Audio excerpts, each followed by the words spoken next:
Pero atin pong unawain, ang isang paghahanap na napakadali, na laging may gantimpala, na laging may pagpapala, ang sabi sa Jeremiah 29 verse 12.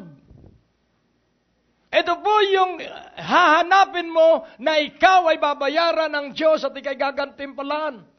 Then shall you call upon me, and you shall go and pray unto me, and I will hearken unto you. This is trust. Remember that our only helper is God. Sa verse 13, and you shall seek me and find me when you shall search for me with all your heart. Ang madaling matagpo ay Diyos, pero ang pusakal na kriminal, hindi mo po yan mahuhuli. Pero ang Diyos, ang sabi niya, you shall seek me and find me. Sigurado po, na pag hinanap mo ang Diyos, sigurado pong matatagpuan mo siya dahil kailanman hindi nawawala ang Diyos. Tayo ang nawala. Amen po ba? So, you shall seek me and find me when you shall search for me with all ng buong puso. Glory. At ang sabi sa Matthew 6:33, hahanapin mo lang ang Diyos at ikaw ay dadagdagan, dadagdagan, dadagdagan, dadagdagan. So what is the work? To trust God. Kaya nga unawain mong mabuti ang problema ay para ikaw ay magpasya na gawin ang ipinagagawa ng Diyos at ano ang pinagagawa sa iyo ng Diyos? Magtiwala sa Kanya. So ano ang iyong gawain? Magtiwala sa Diyos. Sa Psalms 37 verse 3. Nais ko pong inyong maunawaan na ang inyo at ang aking kaunlaran ay sa pagpapatuloy na pagtitiwala sa Diyos. Sabay-sabay na basahin nga natin ito. Trust in the Lord and do good. So shalt thou dwell in the land, and verily thou shalt be fed. So ikaw daw ay pakakainin. Sino ang pakakainin? Ang mga nagtitiwala sa Panginoon. At ang nagtitiwala sa Panginoon, ano ang kanyang gawain? Mabuti. Kaya nga, kung ikaw ay magtitiwala sa Panginoon, ikaw, ang sabi sa book of Ruth, you shall be repaid. You shall receive full reward of your work of trusting the Lord. Ulitin ko uli ang tanong ko, ano ang gawaing babayaran ka ng Diyos at ikay tatanggap ng kabuuan ng gantimpala? Ano ang gawain? Pagtitiwala sa Diyos. Ulitin ko, pagtitiwala sa Diyos. T-R-U-S-T. Kaya ang titulo ng mensahe, constant,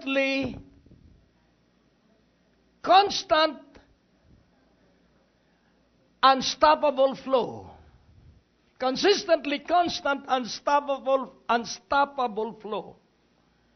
Pag sinabing consistent, tuloy-tuloy po ito. Pag sinabing constant, ito po'y hindi nagbabago. Kaya ang pagpapala ng Diyos ay, ang pagbabago lamang ay palaki ng palaki. Yun lang ang alam ko. Hindi lumiliit ang pagpapala ng Diyos. Sa dalawang Chris, C-R-E-A-S-E. Chris. Pumili ka, ano ang gusto mo? Increase o decrease? Increase. So, sa dalawang salita, depreciate and appreciate. Ano ang gusto mo sa dalawa? Appreciate. Hallelujah. So, napakagaling ninyo. Amen? Dahil alam ninyo ang inyong ibig. At ang pagpapala ng Diyos, hindi lumiliit. Ito'y lumalaki habang ikay tumatanda. Glory! That is consistent and constant. Ang Diyos mo ay napakabuti. Amen? O, purihin ng Panginoon. So magbalik ala-ala tayo. Dati, sa bahay natin, walang telebisyon. Dati sa bahay natin, problema pag may bagyo dahil mababali ang antena. At kailangan, aakyat ako sa bubungan at gagalingan ko ang tali pag may bagyo, yung mga guy wires. Pero ngayon, bumagyo na sila dahil may cable connection, tuloy-tuloy. Dati, hanggang sign off ang telebisyon at 5 istasyon. Pero ngayon, 100 istasyon. At ang kasamaan nito, wala ng oras ang marami sa Diyos. Yung kabutihan ay gamitin mo ayon sa ikaluluwalhati ng Diyos. Amen po ba? Ulitin ko muli, ano ang iyong gawain? Ano ang iyong gawain para ikay bayaran ng Diyos at para ikay bigyan ng buong gantimpala? Ano ang iyong gawain? Purihin ang Panginoon. Tingnan mo ang iyong katabi. Dahil ako'y nagtitiwala sa Diyos, hindi ako nag-alinlangan sa iyo. Hello? Di po ba pagsasakay ka sa bus, baka mandurukot ito. Pero dito, ikay tiwala na ang katabi mo hindi ka dudukutan. Amen? Kaya nga, unawain natin, pag nagtitiwala ka sa Diyos, kahit na magsiksikan pa, ikaw ay hindi madudukutan. Bakit? Sapagkat tiwala ka sa Diyos, you will stand out in the midst of the crowd. Sapagkat ikay puprotektahan ng Diyos.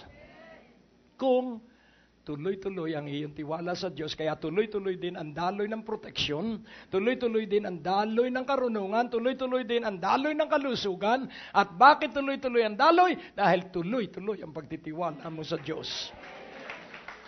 Oh, glory. So, atin pong unawaing mabuti ang 5 mahalagang katotohanan ngayong 7 gabi. Ang unang katotohanan hahamunin ko sa inyo ay yung salitang only. Sabay-sabay nga, only. Alam niyo po ba ang ibig sabihin ng only? Only, tangi. Only. Only. Ano sabi ng awitan? Only you. Di ba? Sumikat yung awitan yun. Only you can make it. Yeah, so, pansinin po natin, yun po'y tumutukoy ay sa iniibig niyang inaawitan. Pero ang atin pong tinutukoy ay tanging ang Diyos ang pag-asa natin sa buhay, tanging ang Diyos ang magpapalusog sa atin, tanging ang Diyos ang magpapagaling sa atin, tanging ang Diyos ang panggagalingan ng lahat ng ating tulong. Oh, purihin ang Panginoon. Kaya nga po, kailangang araw-araw, pairalin mo sa iyong buhay, only believe. Let it be your core philosophy. Pag sinabi pong core philosophy, yun po yung iyong tinatayuan na paninindigan sa iyong buhay. Na kahit na anong mangyari, kahit na anong maramdaman, kahit na ano ang nangyayari sa kapaligiran, ako'y naniniwala na ang Diyos ang magpuprotekta sa akin, na ang Diyos ang magtutustos sa akin, sapagkat ang nagtitiwala sa Diyos ay pakakainin niya. O purihin ang Panginoon. Kaya nga, kailangang matuto ka na tuloy-tuloy ding nagtitiwala ka sa Diyos. Para tuloy-tuloy din ang probisyon sa iyo at huwag na huwag kang hahatol kanino man. Natutunan ko yun. Dahil ang paghatol ay pagiging tsismoso.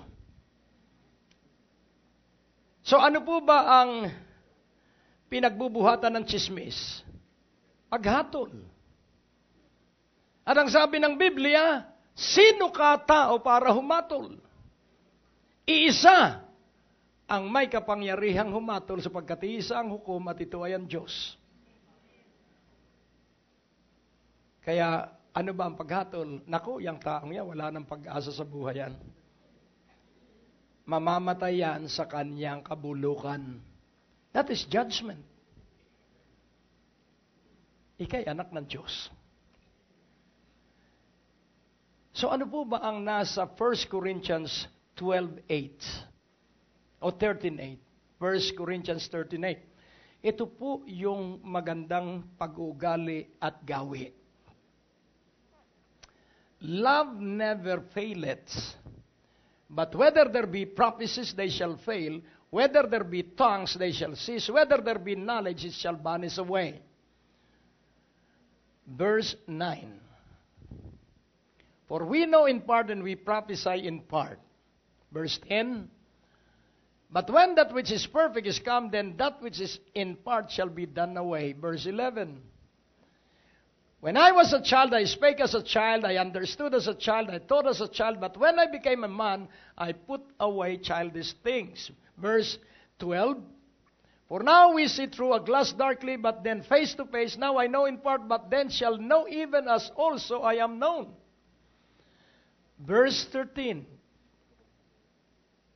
And now abideth faith, hope, charity, these three, but the greatest of this is charity. Ibalik natin ng mabilis sa verse 7. Sa verse 7. So love beareth all things. Love believeth all things. Love hopeth all things. Love endureth all things. So ang isang umiibig ay napapasan ang lahat-lahat. Ang isang umiibig ay pinaniniwalaan na magbabago yung kanyang iniibig. Hello? Ang isang umiibig ay umaasa na magiging mabuti ang lahat ng mga bagay. Ang isang umiibig ay napagtitiyagaan ang lahat ng mga bagay sapagkat laging tatandaan po natin, darating yung ating inaasahan, mangyayari yung ating pinaniniwalaan na ayon sa salita ng Diyos. O purihin ng Panginoon. So, only believe. Pero, yun pong paniniwala, yun pong pananampalataya, yun po ay walang activity. Because belief is in the mind and in the heart. Ang sabi ng Biblia, even the devil believe. Kahit ang diablo'y naniniwala. At naniniwala siya, at hindi siya nagdadalawang isip, at wala siyang pag-aalinlangan, nasisirain niya ang buhay ng mga Kristiyano. Hello? O bakit tinitingnan niyo ako ng ganyan? Si Satanas po ay consistent sa kanyang intensyon. Magnakaw, pumatay, sirain ang relasyon ng mga Kristiyano sa Diyos. Kaya kailangang ikaw ay naniniwala ng lubusan sa Diyos at isinasabuhay mo, number 2 truths, you act what you believe. Isinasabuhay mo yung iyong sinasampalatayanan, ginagawa mo yung iyong pinaniniwalaan. Kaya nga, ako ay all ear, all-eyed sa ginagawa ng Diyos. So I am an observant and I am a listener. Kaya, nagkaroon ako ng skillfulness sa pakikinig sa tinig ng Diyos. Dahil lagi akong nakikinig. At ang tinig ng Diyos ay nasa kanyang salita. Kaya nga unawain mong mabuti, you have to have a supreme love for the Word. Kailangan sukdulan ang pag-ibig mo sa salita ng Diyos. Para maunawaan mo kung ano ang iyong paniniwalaan at para maunawaan mo kung paano ito isasagawa. Act your belief. Isagawa mo yung iyong pinaniniwalaan. At mararanasan mo kung paano maging matibay at mapasakatatagan. Tingnan natin magsiyasat tayo sa ilang bahagi ng Biblia. Sa 2 Chronicles, chapter 20, verse 15. Ito po ay isang pangyayari. And he said, hearken, ye all Judah, and ye inhabitants of Jerusalem, and thou King Jehoshaphat, thus saith the Lord unto you, be not afraid nor dismayed by reason of this great multitude, for the battle is not yours but God's. So ating pansinin po, kapag iyo pong tiningnan ang mga bagay na wala sa iyo, at iyong inisip ang ipinagagawa sa iyo ng Diyos, ikaw po ay mahihintakutan. Kaya nga ang sabi ng propeta kay Haring Jehoshaphat, ano ang problema ni Haring Jehoshaphat? Ang kanilang kalaban ay great multitude. Ibig sabihin, outnumbered sila. Wala silang kapag-apag-asang magtatagumpay sa labanan. Kaya natatakot ang Haring Jehoshaphat. At natatakot ang mga mamamayan ng Huda. Sa sandali na meron kang takot sa iyong puso at isipan, magpapadala ang Diyos ng mensahero sa iyo. At ngayong gabi, naririnig ninyo ang mensahe ng Panginoon. Huwag kang matatakot na ikay mamamatay. Marami pang gagawin ng Diyos sa iyo. Huwag mong sasayangin ang iyong kabataan sapagkat may gagawing dakila ang Diyos sa pamamagitan mo. Ang unang gagawin mo sa iyong katatakutan, huwag kang matakot. Hello? Be not afraid nor dismayed. So, what is the source of fear? Yung visual. And then yung feeling or emotion. Ang tao kasi kaya natatakot, siguro, aiisip nila, 100 against 1. Sipisipin mo, halimbawa, 100 yung sundalong kalaban ng isang. Ay talagang matatakot. Pero nais ko pong ipaunawa na ang sinasamahan ng Diyos ay ang matatapang. Sabihin mo sa iyong katabi, ang sinasamahan ng Diyos ay ang matatapang. Sa isang mission, ang Special Marine Group ng United States of America ay, ito nung Second World War, pinaakyat dun sa isang bundok para pasukin yung mga gunner ng mga Hapon. At nung mag-command yung kapitan na kailangan lumusob sila at sabay-sabay silang magpapaputok, sa dami po nung sundalo, 10% lang yung nagpaputok. Bakit hindi nagpaputok yung 90%? Natatakot. At ang takot po nakahahawa. Kaya matapang ka ngayon dahil katabi mo'y matapang. Naalaala ko, nakasakay ako sa bus at ako ay nagbubulay. Biglang umusok na puno yung buong loob ng bus ng usok. At nag-stampede ang mga tao at ako'y pinatayo ng Panginoon at ako'y tumayo at ang sabi ko, tigil! At tumigil sila. Alam niyo ba na mamamatay tayo hindi doon sa usok? Ang lakas ng boses ko. At tumigil sila, tiningnan ng konduktor, overheat lang pala. Nakukuha niyo po.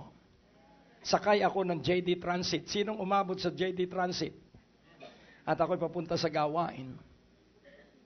At huminto ang JD Transit sa no unloading, no loading, no unloading. Dito po sa Bikutan, tanda ko po noon, ako'y nasa likuran.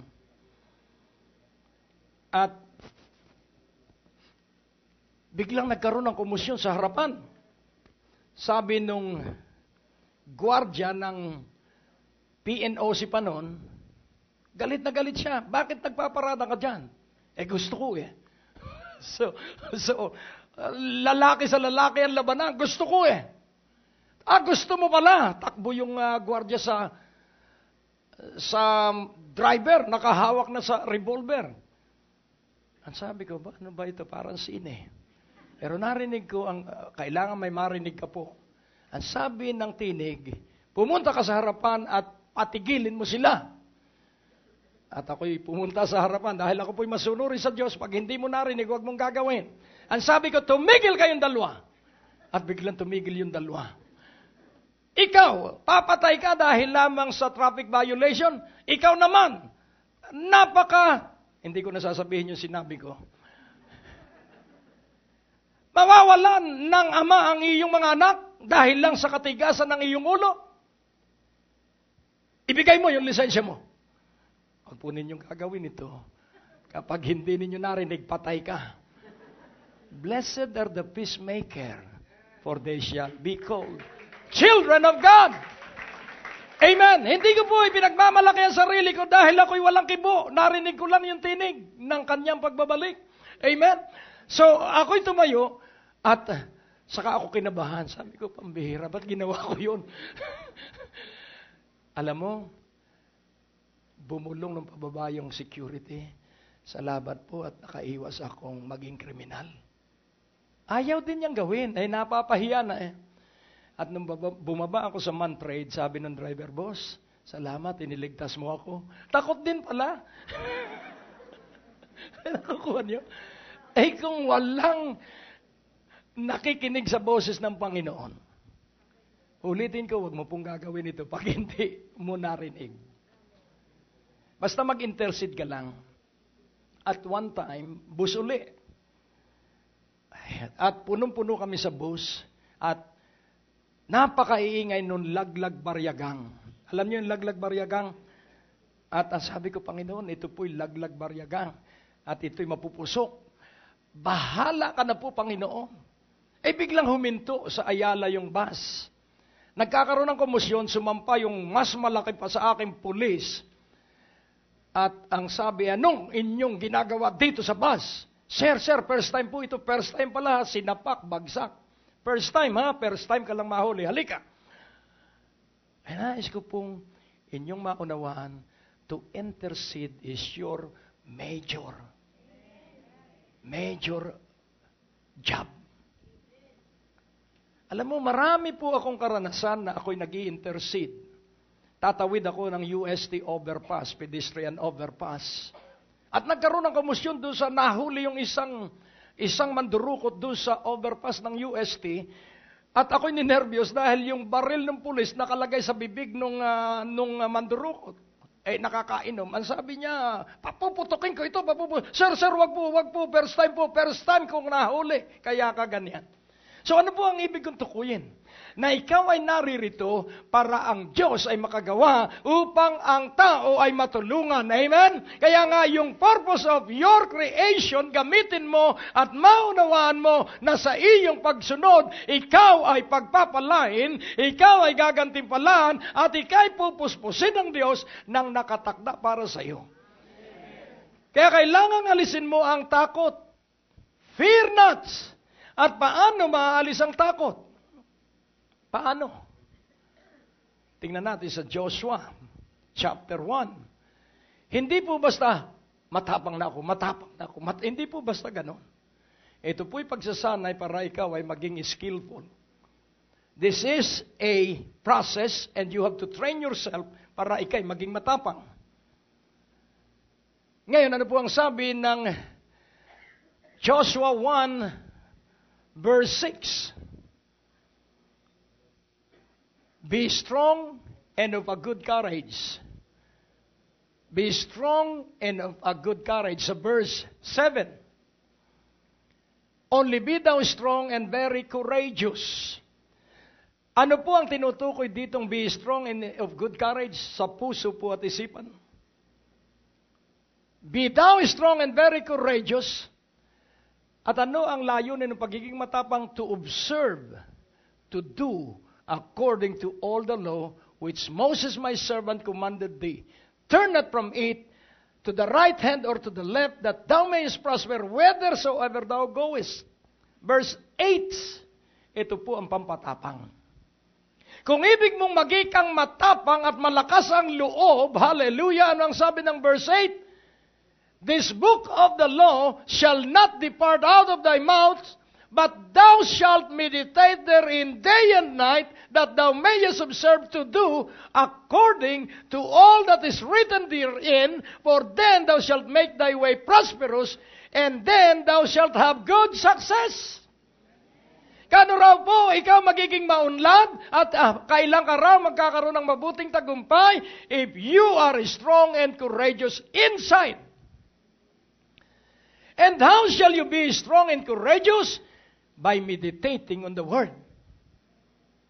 Kaya kung hindi ka po nagbubulay ng salita ng Diyos, maduduwag ka. 8 days pagkatapos kong mag-aral ng driving, wala pa akong lisensya. Nagdadrive na po ako papuntang probinsya. Ang lakas ng loob ko. Bakit? Dahil ako ay nangangarap na magkaroon ng sasakyan, at para magkaroon ng sasakyan, kailangang marunong magmaneho. Kaya't sa 8 araw, natuto ako dahil yung pangarap ko ang nagbigay sa akin ng katapangan. Amen po ba? So, paano ka magiging matapang? Sa pamamagitan ng binulay mong salita ng Diyos. At ano po ang pagbubulay? Na ikay naniniwala na ang mga pangako ng Diyos ay iyong lahat.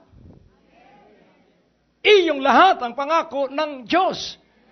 You will make your way prosperous by meditating on the Word. Meditating on the Word and desiring to practice it. Amen po ba? Kaya nga unawain natin sa Deuteronomy 28, ito po, kapag ikay naging matapang, hahabulin ka ng mga kayamanan. Naniniwala ka po ba sa salita ng Diyos?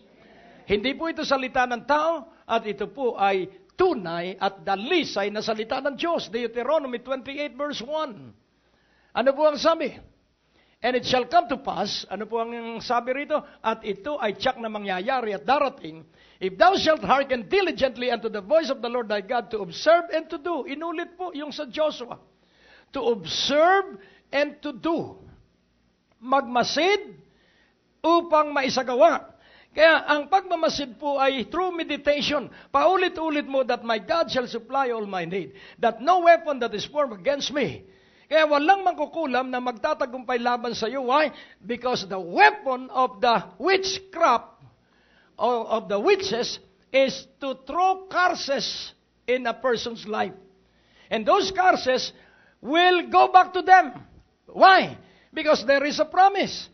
Ang magpala sa inyo ay pagpapalain ko, at ang mangulam sa inyo ay kukulamin ko. Ganun po kasimple ang salita ng Diyos. Ang ibig sabihin, hindi Diyos ang mangkukulam, kundi yung kulam niya ang babalik doon sa mangkukulam. At ang sabi ng Biblia, 100 doble ang lupit.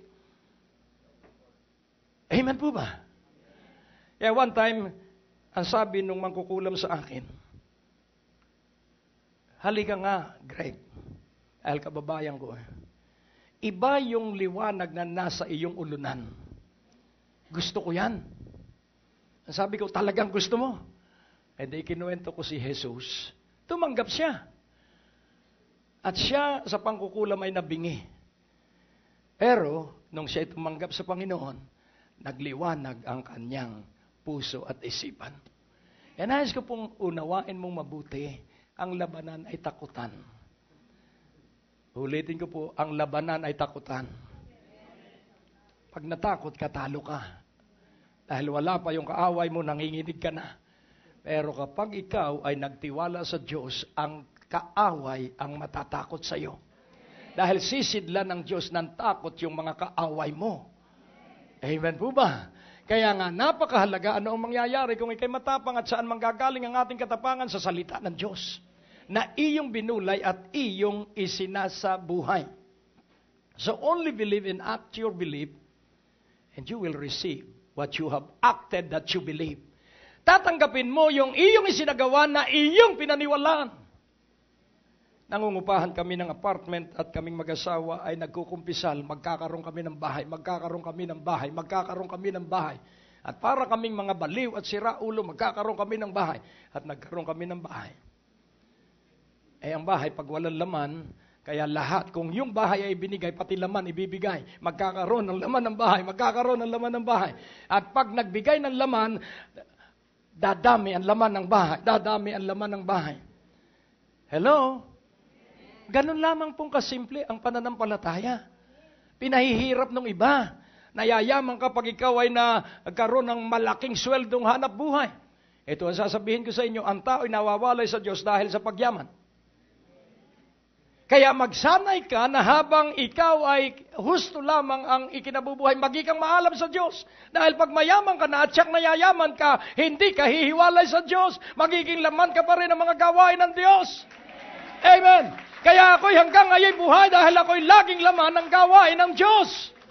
Yun lamang ang susi at yun lamang ang lihim ng maunlad at pinagpalang buhay. Pumunta ka kung saan ang Diyos ay pinagmamalaki.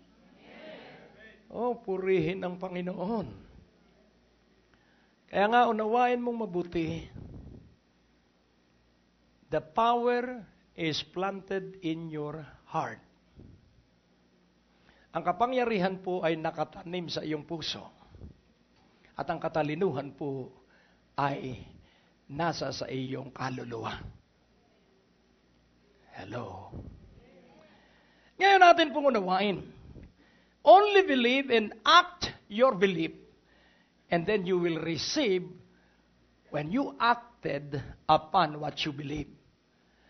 Maniwala ka lamang sa Diyos. Iyong isabuhay ang iyong pinaniniwalaan sa Diyos at matatanggap mo yung iyong pinaniniwalaan sa Diyos. Nakukuha niyo po? Ang mga ipinanalangin ko ngayon na hindi ko na nakikita dahil itinago nila yung pagpapalang natanggap nila. So only believe, act your belief, and you will receive what you acted upon that you believe. And then fourthly, use it. Gamitin mo yung iyong pagpapala sapagkat yung pagpapala ay para sa kaligtasan ng maraming pamilya. Oh, glory. Nakukuha niyo po. Pag mayamang ka na at alam kung darating ka doon, dahil totoo ang salita ng Diyos. Pag mayamang ka na, huwag kang lilibot sa Diyos. Nakukuha niyo po. Mas mapanganib po at madulas ang landas ng mayayaman na walang Diyos. Pero ang buhay ng mga mayayamang maka-Diyos ay napakapayapa at walang katatakutan. Amen. So nasa iyo ang kapangyarihan, ito'y nasa iyong puso at ang patnubay ay nasa iyong kaluluwa. At gamitin mo yung kapangyarihang nasa iyo at yung karunungan na nasa iyo sa pamamagitan ng iyong bibig. Susiya sa atin po natin, sapagkat ang panlima, you will be a generous, philanthropic people of God. Ikaw ay magiging ang iyong heart attitude at lifestyle ay bigay ng bigay at hindi mauubos yung kayamanan mo sapagkat habang ikay nagbibigay, bumabalik ito ng 100 doble. Amen po ba? Pag nagbigay ka, huwag kang mag-iisip na ikaw ay pasasalamatan. Hayaan mong sa Diyos sila magpasalamat at hayaan mong Diyos ang purihin nila. Amen po ba? Tingnan natin kung ano yung kapangyarihang nasa iyong puso. Ephesians 3 verse 17. Ito po'y lahat ay salita ng Diyos. At ang sabi ng Ephesians 3:17, kailangan matutunan mo po ito. That Christ may dwell in your heart. Saan daw titira si Jesus? Saan daw titira si Jesus? Nung araw na maborn again ka, ang tirahan ni Jesus ay ang iyong puso. At ano mangyayari sa iyo dahil nakatira sa iyo si Jesus? You will be rooted and grounded in love. Ano po ang ibig sabihin ng rooted? Sino rito ang kita ang ugat ng puno ng nyog? Saan nandun ang ugat? Nasa ilalim. So, yung rooted, ang ibig sabihin ay yung nakatagong bahagi ng puno na kumukuha ng tubig sa ilalim at pagkain. Hello? At yung grounded, ang ibig sabihin, kung saan nandun yung puno, hindi aalis yun. So, if a person is planted in the house of the Lord, they shall flourish. Hallelujah. Katulad ng isang puno, kailangan ikaw ay rooted and grounded in the Lord Jesus Christ. At pansinin po natin sa verse 16, saan naman nakatira ang banal na Espiritu? That He would grant you according to the riches of His glory to be strengthened with might by His Spirit. Whose Spirit? His Spirit in the inner man. And what is the inner man? The physical body is the outer man. The inner man is the soul. And the innermost man is the Spirit. So where does Jesus live? In your spirit, which is your heart. Where does the Holy Spirit lives? In your mind. Amen? So na-establish natin heart and mind. Heart with the power and mind with the wisdom. So, yung combined work ni Jesus at ng banal na Espiritu, ito po ay tatrabaho sa iyo kaya ikay walang talo. Amen? Kaya nga, unawain mo mabuti kung ikaw ay laging nagkakabisa ng salita ng Diyos, ang sabi ng Matthew 12:36. Ano po ang sabi ng Matthew 12:36? At ang sabi po ng Matthew 12:36, out of the abundance. But I say unto you that every idle word that men shall speak, they shall give account thereof in the day of judgment. Kaya pag ikay puspos ng salita ng Diyos, hindi ka magsasalita ng hindi salita ng Diyos. Verse 34. O generation of vipers, how can you, being evil, speak good things? For out of the abundance of the heart, the mouth speaketh. Out of the abundance of the heart, the mouth speaketh. And who lives in your heart? Who lives in your soul? The Holy Spirit. So out of the abundance of the heart, your mouth will speak. And there is power as you speak. Amen po ba? God created. In the first 5 days of creation, God created by speaking. So if you will harness, if you will use the power of confession and speaking and commanding by faith, ikaw po uunlad. Amen po ba? O purihin ng Panginoon. Nasa immigration kami ng Darwin City, Australia noong 1996. At nagtatawanan dahil usong-uso nun yung lapping revival at ang mga kasama ko ay napuspos ng lapping anointing. At dun po sa linya ng immigration, nagtatawanan sila.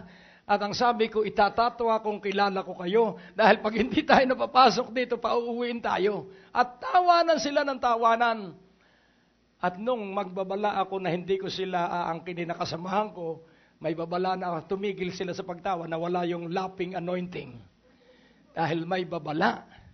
Kaya nga po, unawain mong mabuti.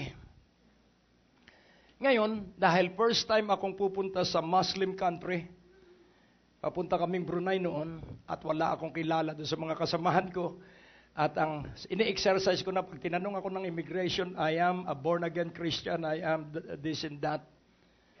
At ang sabi niya, Pastor, pagbaba natin dito sa Brunei, sabihin mo ikaw ay businessman. Hindi, pastor ako eh. Aba, hindi ka papapasukin. Binababalaan ka ng Diyos ng tamang salita. Amen po ba? Dahil kung hindi ako mga nababalaan, ay A to A ako, airport to airport, pauuwiin ako ng Pilipinas dahil hindi pwede ang pastor nung panahong yon. Kaya nga atin pong unawain, you have the wisdom and you have the power. You are rooted in power and you are grounded in wisdom. Kaya hindi ka po madadala ng pagsubok kung saan-saan. You will stay where you are at ang pagsubok ay malalagpasan mo, ang sitwasyon ay mapagtatagumpayan mo, matatapos ang bagyo at ikay nakatayo pa rin. Why? Because you are grounded on the foundation of the Word of God. Kaya nga ating unawain, when you confess, at kayo na mag-aral sa Mark 11, at alam na ninyo ito from 22 to 24, whatever you say to this mountain, believing and not doubting, it shall obey. Amen? Kaya kung anuman ang iyong gagawin, sabihin mo ang salita ng Diyos sa partikular na sitwasyon ng iyong buhay at huwag kang titigil, paniwalaan mo na yung iyong sinasabing salita ng Diyos is so powerful and it creates. At mararanasan mo, mga taong hindi mo kilala, may dala ng pagpapala at biyaya sa panahon na kailangan mo ito. Kung paanong hindi ko naalaala na minsan ay pinabayaan ako ng Diyos nung mag-full-time ministry ako, kailanman ay hindi kami kinulang ng pera ng aking asawa at mas malaki pa ang pera dumarating sa akin kaysa nung ako'y nagtatrabaho. Sapagkat nung ako ay maglingkod sa Diyos as an itinerant evangelist, ang pambayad ko ay nakukuha ko sa mailbox. Hello?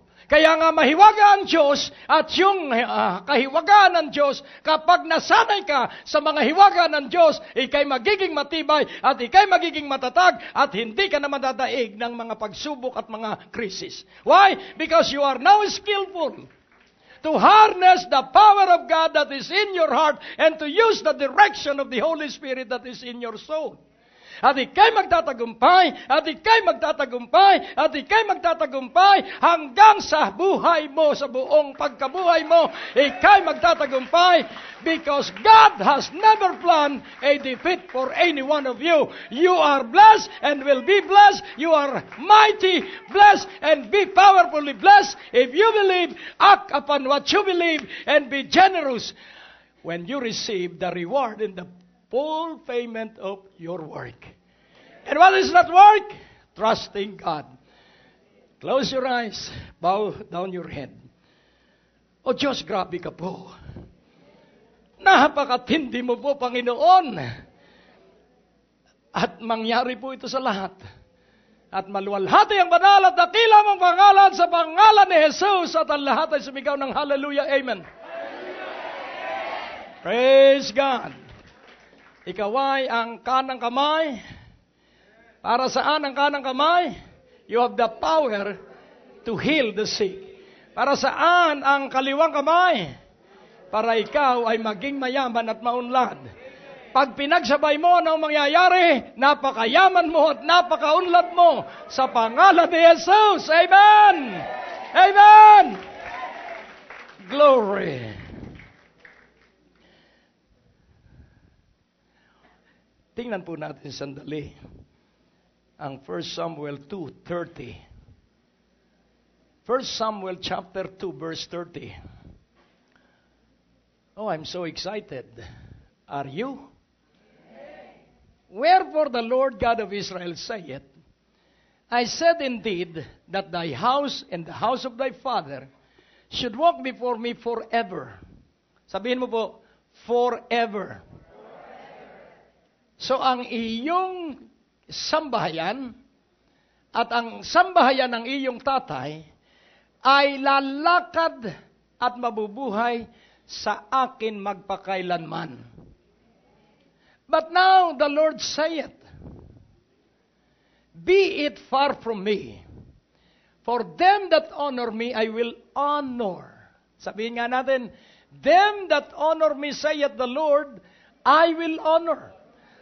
Ang sabi ng Panginoon, ang nagpaparangal sa akin ay aking. Ang nagpaparangal sa akin, sabi ng Panginoon, ay aking. And they that despise me shall be lightly esteemed. At ang ako ay winawalang halaga, ay hindi ko lubha silang pahahalagahan. So anong gusto mo? Matinding pagpapahalaga ng Diyos o maliit? Matindi, purihin ang Panginoon. So, you learned the lesson very well. But the benefit of the lesson that you learned is by using it in your day-to-day living. Ang sabi po ni Martin Luther, na founder ng Lutheran Church o Protestantism, there are 3 salvation that happen to a person's life. First, the salvation of the spirit. Second, the salvation of the soul. And third, the salvation of the wallet. Kapag ligtas ang espiritu at kaluluwa ng tao, pati wallet niya ay ligtas din. Sa Proverbs 10:9 and 10. 10:9. 3:9. Sorry. 3:9. Ano po ang sabi dito? Sabay-sabay po. Honor the Lord with thy substance, and with the first fruits of all thine increase. Verse 10, so shall thy barns be filled with plenty, and thy presses shall burst out with new wine. So ibalik natin sa verse 9. Ano ang sabi dun sa, hindi natin titingnan yung binasa natin kanina, 1 Samuel 2:30. Ano ang sabi? Those who honor me, I will honor. Ano ang sabi rito sa verse 9? Honor the Lord. Hello? So, i-connecta po natin. Those who honor me, saith the Lord, I will honor. At ano ang sabi ritong utos? Honor the Lord with thy substance. Ibig sabihin, open your wallet and give. Salamat at kayo talaga kay Pilipino. Tahimik. So, ano ang ating trabaho? Magtiwala sa Panginoon. Amen po ba? Magtiwala ka sa Panginoon. Kami ay nasa buhay namin ngayon buong pamilya, kaya naglingkod ang buong naming pamilya, pati hanggang apo. Bakit? Dahil nakita nila na tama ang aming gawain at ito ay ang pagtitiwala sa Panginoon. Amen po ba? Kaya nga atin pong unawain, ang sabi ng Diyos, if you honor me, I will honor you. So this is now the challenge. Honor the Lord with thy substance and with the first fruits of all thine increase. So ako'y mananalangin po para magbukas ang inyong puso at isipan. Sino ang nasa iyong puso? Sino ang nasa iyong isipan? Banal na Espiritu. So ang nasa puso mo, 3:17 ng Epeso, si Jesus. Sa 3:16, ang nasa isipan mo ay ang banal na Espiritu. So I will pray that the Holy Spirit in you will reveal to your spirit that what you heard is truths. And when you understand the truths, you will know it and you shall be set free. At ano ang paraan sa paglaya sa kahirapan? Tithes and offering and giving. Tithes and offering and giving, sabi ng mga natatakot. Pero sa mga matatabang, tithes, offering, giving. Ikaw ba yung tithes, offering, giving? Lord, I pray, how special is everyone in your sight. So let that specialized treatment be mightily enhanced this evening. Bless everyone and receive the honor and the glory in Jesus Christ's name.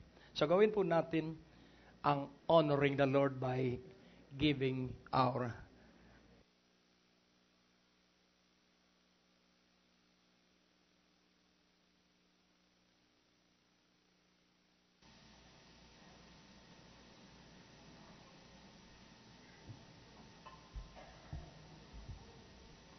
Huwag po kayong matakot, may hapunan po kayong lahat.